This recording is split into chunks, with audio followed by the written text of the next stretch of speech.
Welcome to my channel English পরিচয়। Learn English systematically and lesson wise. আজকে আমি তোমাদের জন্য যে ক্লাসটা নিয়ে এসেছি সেটা হলো টেন্সের উপরে একটা ক্লাস। সেটা হলো প্রেজেন্ট পারফেক্ট টেন্স। এই ক্লাসটা শুরু করার আগে তোমাদেরকে বলি যে টেন্স রিলেটেড যে সমস্ত ক্লাসগুলো আমি এখনো পর্যন্ত বানিয়েছি, যাদের লিঙ্ক আমি ডিসক্রিপশন বক্সের নিচে দিয়ে রাখবো, তোমরা অবশ্যই এই ভিডিওটা দেখার আগে সেই ক্লাসগুলো অবশ্যই দেখে নেবে। তাহলে এই ক্লাসটা তোমাদের আরো বেশি ক্লিয়ার হয়ে যাবে। Let's begin. চলো শুরু করা যাক। Present perfect tense. তাহলে প্রেজেন্ট পারফেক্ট টেন্স কখন আমরা ব্যবহার করব? বর্তমানকালে কোনো একটা কাজ এই মাত্র শেষ হয়েছে, সবে সমাপ্ত হয়েছে বা এই মাত্র শেষ হয়েছে, কিন্তু যার ফল এখনো পর্যন্ত কি হয়নি, অতীত হয়নি, তখন আমরা কোন টেন্স ব্যবহার করতে পারবো? Present perfect tense. As for example, আমি কাজটা করেছি। তাহলে আমি কাজটা করেছি মানে কাজটা এই মাত্র শেষ হয়েছে, বর্তমানকালে শেষ হয়েছে, কিন্তু করেছি মানে এখনো পর্যন্ত কাজটার ফলটা কি হয়ে যায়নি, পাস্ট হয়ে যায়নি, অতীত হয়ে যায়নি, যার ফলটা এখনো পর্যন্ত বর্তমানেই আছে। তখন আমরা প্রেজেন্ট পারফেক্ট টেন্স ব্যবহার করতে পারবো। কি দেখে বুঝতে পারবো আমরা যে প্রেজেন্ট পারফেক্ট টেন্স এখানে আমরা ট্রান্সলেশন করার ক্ষেত্রে ব্যবহার করব, বা ইংরেজি থেকে যখন বাংলা থেকে ইংরেজিতে যখন আমরা অনুবাদ করব, তখন আমরা কখন প্রেজেন্ট পারফেক্ট কন্টিনিউয়াস টেন্স ব্যবহার করব? যখন আমরা দেখব যে বাংলা ক্রিয়াপদের শেষে, মানে মূল যে ক্রিয়াপদ ভার্বের শেষে, বাংলা যে ক্রিয়াপদের শেষে, ভার্বকে তো ক্রিয়া বলে, যার শেষে আছো, আছে, আছি, আছেন, অথবা এছো, ইয়াছো, ইয়াছি, ইয়াছে, ইয়াছ, ইয়াছেন, অথবা করিনি, করি নাই, খাইনি, খাই নাই, এই সমস্ত যদি বাংলা ক্রিয়াপদের শেষে এই অংশগুলো যদি থাকে, তাহলে আমরা বুঝে নেব যে সেটা হচ্ছে প্রেজেন্ট পারফেক্ট টেন্স। তো প্রেজেন্ট পারফেক্ট টেন্সের আমরা স্ট্রাকচারটা জেনে নেব, বা গঠনটা কি করে আমরা সেন্টেন্স স্ট্রাকচার করব। যদি আমরা সাধারণ বাক্য তৈরি করি, বা সাধারণ বাক্য মানে সাবজেক্ট ভার্ব অবজেক্ট, শেষে ফুল স্টপ থাকবে, তাহলে কখন আমরা প্রেজেন্ট পারফেক্ট কন্টিনিউয়াস টেন্স ব্যবহার করব? যে বর্তমানকালে কোনোটা কাজ শেষ হয়ে গেছে কিন্তু তার ফলটা এখন পর্যন্ত পাস্ট হয়নি, অতীত হয়নি।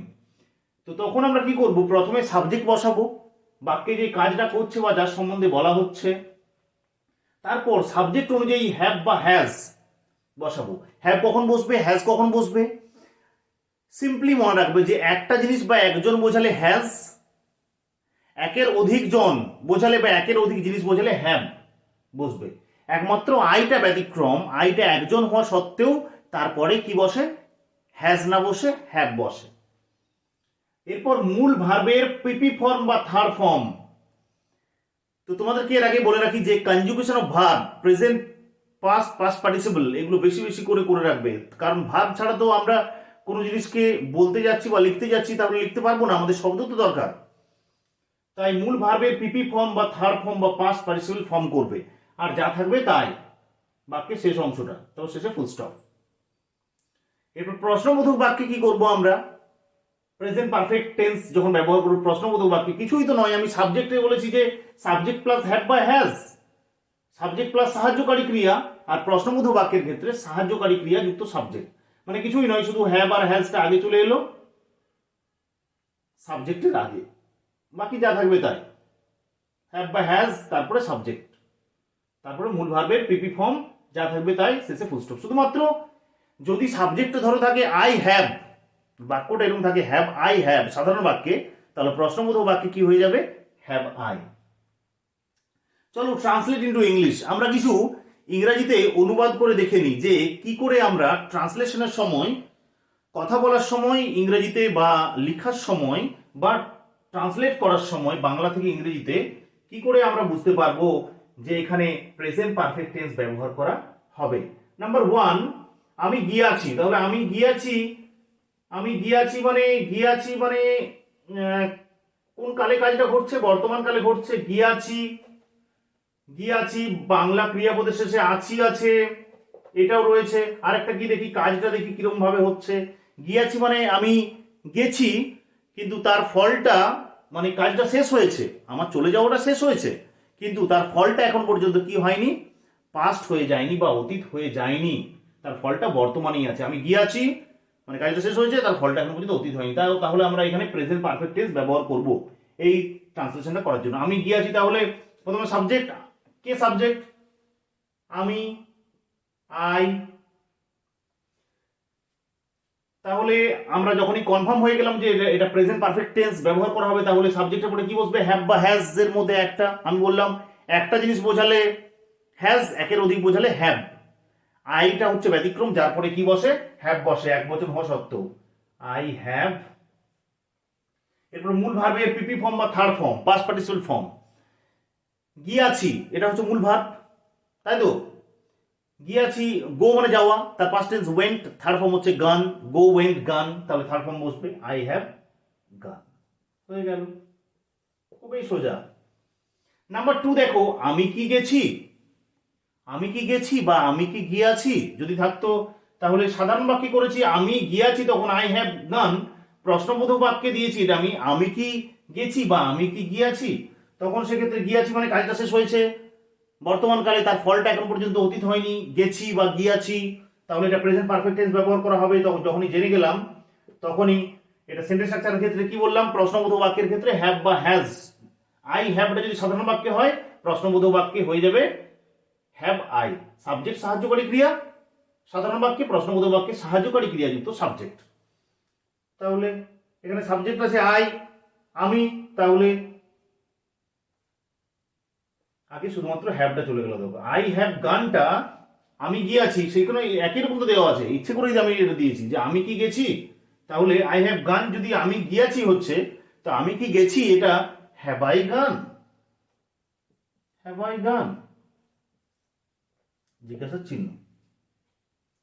নাম্বার 3 দেখো, সে গিয়াছে, তাহলে সে গিয়াছে, তাহলে এখানে এটা সে গিয়াছে মানে সেই একই রকম পুরোটাই, কাজটা বর্তমানকালে কোনো কাজ এইমাত্র শেষ হলো, গিয়াছি, গিয়াছে মানে সে গেছে, কিন্তু তার ফলটা এখন পর্যন্ত অতীত হয়নি, তাই এখানে প্রেজেন্ট পারফেক্ট টেন্স ব্যবহার করতে পারবো আমরা। সে গিয়াছে, তাহলে হি বা সি, হি বা সি যে কোনো একটা বসিয়ে দিই। এরপরে সাবজেক্টের পরে কি বসবে, প্রেজেন্ট পারফেক্ট টেন্সে হ্যাভ বা হ্যাজ এর মধ্যে একটা। হি এর পরে কি বসে, হ্যাজ, একজন বোঝাচ্ছে, তাহলে হি এর পরে হ্যাজ, হি হ্যাজ। মূল ভার্বে third form go went gone, গিয়াছো গিয়াছে যাওয়া, গো ওয়েন্ট গান, মূল ভার্বে third form he has gone. সাধারণ বাক্য হলো, সেইটাই আবার প্রশ্নবোধক বাক্যে আমি দিয়েছি সে কি গেছে বা সে কি গিয়াছে, যদি থাকতো এখানে সে কি গিয়াছে, তাহলে সে গিয়াছে যদি হি হ্যাজ গান হয়, তাহলে সে কি গিয়াছে কি হবে, একটু চেঞ্জ হবে, শুধুমাত্র সাবজেক্ট সাহায্যকারী ক্রিয়া, সাহায্যকারী ক্রিয়া সাবজেক্ট, হ্যাজ হি গান, সে কি গিয়াছে, কোশ্চেন মার্ক।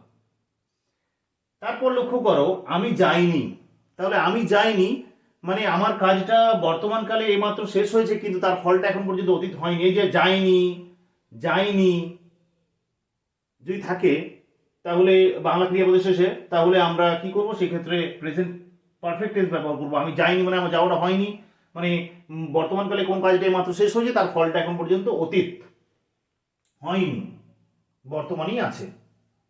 আমি যাইনি, তাহলে আমি গিয়াছি যদি আই হ্যাভ গান হয়, তাহলে আমি যাইনি কি হবে, কিছুই হবে না, শুধুমাত্র এটা হ্যাবাচক বাক্য, আই হ্যাভ গান বা অ্যাফার্মেটিভ সেন্টেন্স বা পজিটিভ সেন্টেন্স। যে কোনো বাক্যকে আমি বলেছিলাম দুটো ভাগ করে, একটা হচ্ছে হ্যাবাচক, একটা হচ্ছে নাবাচক। তাহলে আই হ্যাভ গান এটা হলো হ্যাবাচক প্রেজেন্ট পারফেক্ট টেন্সেরই, এটারই শুধুমাত্র নাবাচক, নাবাচক হলে শুধুমাত্র সাহায্যকারী ক্রিয়ার পরে কিটা বসে যাবে, নটটা বসে যাবে। তাহলে আই হ্যাভ গান আমি গিয়েছি, তাহলে আমি যাইনি কি হবে, আই হ্যাভ নট গান, সেম স্ট্রাকচার তো সেম, শুধু এই তো সাবজেক্ট হ্যাভ বা হ্যাজ এর মধ্যে একটা, তারপরে নেগেটিভ সেন্টেন্স মানে নট এর ব্যবহার করলাম আমরা, মূলভাবে থার্ড ফর্ম ব্যবহার করলাম। আই হ্যাভ গান সাধারণ বাক্যে, হ্যাঁবাচক বাক্যে, আর নাবাচক বাক্যে আই হ্যাভ নট গান। যেরকম হি হ্যাজ গান মানে সে গিয়েছে, আমি যদি বলতাম সে যায়নি, তাহলে কি হতো, হি হ্যাজ নট গান হতো। এখানে লক্ষ্য করো নাম্বার 6, আমি কি যাইনি, তাহলে আমি যাইনি, আই হ্যাভ নট গান, আমি কি যাইনি, এটা যদি প্রশ্নবোধক বাক্যে কি হবে? প্রশ্নবোধক বাক্যে বলেছিলাম সাবজেক্ট সাহায্যকারী ক্রিয়া, আর প্রশ্নবোধক বাক্যে কি হয়ে যাবে? সাহায্যকারী ক্রিয়া যুক্ত সাবজেক্ট। তাহলে আই হ্যাভ নট গান যদি আমি যাইনি হয়, তাহলে আমি কি যাইনি শুধুমাত্র এই হ্যাভটা আগে চলে আসবে। হ্যাভ আই নট গান, আমি কি যাইনি, শুধু সাবজেক্ট সাহায্যকারী ক্রিয়ার বদলে আমরা প্রশ্নবোধক বাক্যে সাহায্যকারী ক্রিয়া সাবজেক্ট নিয়ে চলে এলাম, তাই তো? নেক্সট নাম্বার 7 লক্ষ্য করো, রবি কি যায়নি। তাহলে রবি কি যায়নি এটা সাধারণ বাক্যে আমরা ভেবে নিচ্ছি। যারা প্রথম প্রথম করবে প্রথমে প্রশ্নবোধক বাক্যটাকে আগে সাধারণ বাক্যে করে নেবে। রবি কি যায়নি, তুমি ধরে নেবে যে রবি যায়নি। তাহলে রবি যায়নি মানে এটা কোন টেন্স হবে? যায়নি মানে কাজটা বর্তমানকালে শেষ হচ্ছে কিন্তু তার ফলটা অতীত হয়নি, বর্তমান আছে, তাহলে প্রেজেন্ট পারফেক্ট টেন্স। তাহলে রবি যায়নি, রবি একজনকার পরে হ্যাজ, রবি হ্যাজ। তারপরে যায়নি মানে নাবাচক বাক্যে নট বসবে, রবি হ্যাজ নট। মূল ভাবে থার্ড ফর্ম যাওয়া, গো, ওয়েন্ট, গান, রবি হ্যাজ নট গান। তাহলে এই ক্ষেত্রে প্রশ্নবোধক বাক্যে আমরা কি করব? সেটা তো সাধারণ বাক্য, রবি হ্যাজ নট গান, এটা সাধারণ বাক্যে রবি হ্যাজ নট গান। প্রশ্নবোধক বাক্যে হ্যাজ রবি নট গান, হ্যাজ রবি নট গান করলে কিন্তু হবে না। আমি নট ব্যবহার ক্ষেত্রে একটা নিয়ম বলেছিলাম যে এই যে নট ব্যবহার ক্ষেত্রে না, লক্ষ্য রাখবে এই যে সাবজেক্টটা এখানে প্রোনাউন আছে বলে, প্রোনাউন মানে নাউনের বদলে যে শব্দ বসে তাকে বলে প্রোনাউন, এটা প্রোনাউন আছে বলে সাবজেক্টটা এখানে নটটা প্রোনাউনের পরে বসেছে। পি মানে প্রোনাউন আর পি মানে পরে, আর রবিটা হচ্ছে সাবজেক্ট, রবি কাজটা করছে বা রবি সম্বন্ধে বলা হচ্ছে, তাই রবিটা হচ্ছে নাউন, নাম বোঝালে নাউন হয়। তাহলে এই ক্ষেত্রে রবি হ্যাজ নট গান যদি সাধারণ বাক্যে হয় রবি যায়নি, তাহলে প্রশ্নবোধক বাক্যে কি হবে? প্রশ্নবোধক বাক্য শুরু হবে সাহায্যকারী ক্রিয়া দিয়ে, সাবজেক্ট অনুযায়ী সাহায্যকারী ক্রিয়া। রবি আছে বলে এখানে হ্যাজ দিয়ে শুরু হলো প্রশ্নটা, হ্যাজ। এখানে কিন্তু আমি যদি বলতাম হ্যাজ রবি নট গান তাহলে হতো না, গ্রামাটিক্যালি ইনকারেক্ট হতো। হ্যাজ নট রবি গান, বা যখন কন্ট্রাকশন করাবো, অ্যাব্রিভিয়েশন করাবো, তখন আমি দেখাবো যে has n apostrophe T, hasn't Rabi gone, Rabi কি যায়নি। তাহলে আশা রাখছি প্রেজেন্ট পারফেক্ট টেন্স তোমাদের বুঝতে আর কোনো অসুবিধা হলো না। আমি ডেসক্রিপশন বক্সের নিচে কিছু এক্সারসাইজ দিয়ে রাখবো, প্রেজেন্ট পারফেক্ট টেন্স তোমরা ব্যবহার করবে সেগুলোতে। যদি কোনো অসুবিধা থেকে থাকে বা কোনো ক্লাসের প্রয়োজন হয় তাহলে আমাকে অবশ্যই তোমরা কমেন্ট সেকশনে গিয়ে জানাবে। Thank you for watching my video.